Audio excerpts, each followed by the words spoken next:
O pelo é uma estrutura queratinosa que se desenvolve como consequência de umas pequenas células germinativas ou células-tronco que as geram. O pelo é, portanto, o resultado de um processo celular. Estas células se encontram em repouso dentro da epiderme.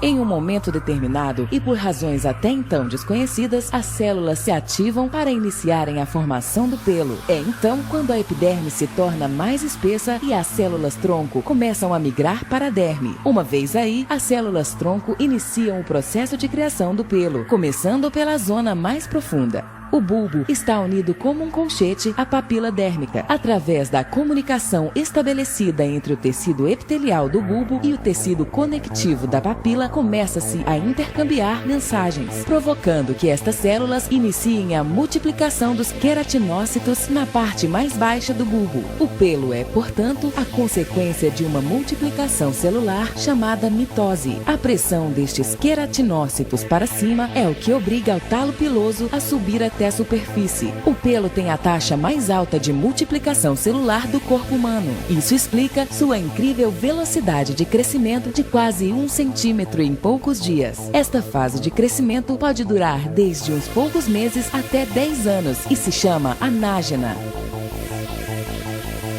Em um momento determinado, se reduz a produção de queratinócitos e o pelo entra em uma fase chamada catágena, que pode durar entre 1 e 3 semanas. O volume do bulbo diminui e se separa da papila, começando a ascender a superfície da epiderme. Esta separação significa a morte do pelo. A partir deste ponto, o pelo se desprenderá com qualquer leve movimento. Esta fase se chama telógena. Durante o dito período, a papila abandona as profundidades da derme e permanecerá durante vários meses em uma fase latente ou de repouso. Passado certo tempo e ante a um estímulo ainda desconhecido, se restabelecerá a comunicação entre o bulbo e a papila e começará um novo ciclo do pelo.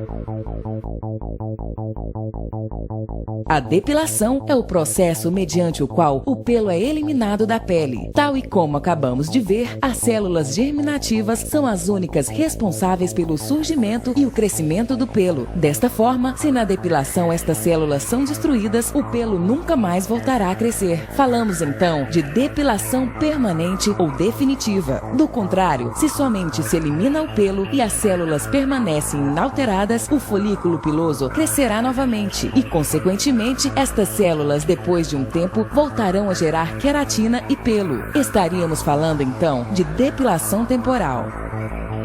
Vejamos alguns casos de depilação temporal. No ato de raspar-se ou depilar-se com lâminas de barbear, por exemplo, o único que se realiza é um corte da parte exterior do pelo, com o qual o restante permanece inalterado e, consequentemente, as células continuam vivas. Depois de algumas horas, o pelo volta a sair à superfície. No caso da depilação com cera ou pinças, o pelo é arrancado integralmente, mas as células germinativas nem se alteram nem são afetadas, e por isso continuam produzindo queratina. Depois de alguns dias, o pelo é visível de novo. A depilação permanente somente será possível, como já comentamos anteriormente, mediante a eliminação das células-tronco. Mas como consegui-lo? A única maneira cientificamente provada até o momento é através do aquecimento do pelo, que age como condutor térmico acima dos 60 graus centígrados, temperatura que faz com que se degenerem as células germinativas que estão em contato com a base do pelo. A questão reside em como aquecer o pelo, durante quanto tempo e a que temperatura.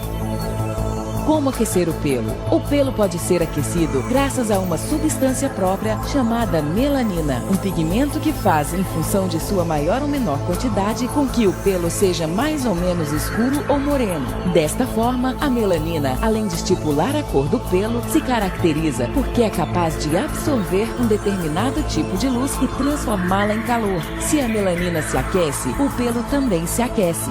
Este pigmento não se aquece com qualquer luz. Somente é feito com luz vermelha pura ou, o que é o mesmo, com laser de diodo. É importante distinguir entre luzes pulsadas e lasers. As luzes pulsadas são de diferentes cores e todas elas juntas. Neste caso, a melanina só absorveria a parte vermelha e por isso o pelo se aqueceria muito pouco. Os lasers, ao contrário, emitem uma única cor. O laser de diodo é o que gera a luz vermelha pura e por isso a melanina absorve toda a luz e o pelo se aquece corretamente. Agora que sabemos como o pelo pode ser aquecido, é imprescindível determinar que temperatura deve alcançar e durante quanto tempo. O folículo piloso deve ser aquecido no mínimo a 60 graus centígrados e em um tempo inferior aos 30 milésimos de segundos. Desta maneira, o pelo e as células se destroem sem que o tecido que o rodeia se veja afetado. Esta é a chamada teoria da fototermólise seletiva.